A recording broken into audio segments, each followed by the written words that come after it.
This video demonstrates how to assemble a SWR wire rope tension kit.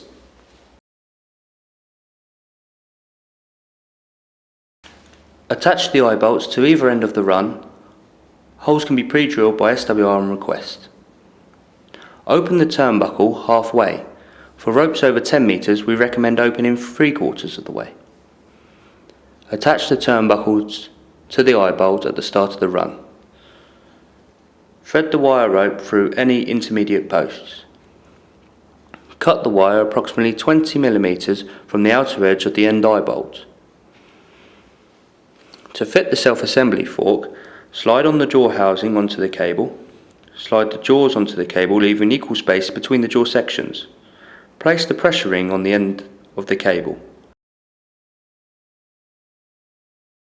Place the pressure ring on the cable. Slide the jaw housing in place so that it covers the jaws. Assemble the terminal by screwing the head firmly into place and tightening up the nut with a spanner. Attach the self-assembly fork to the eye bolt at the other end of the run. Adjust the turnbuckle until the wire rope is taut. For further help fitting your wire rope tension kit or for any other inquiry, please contact SWR using the number on screen.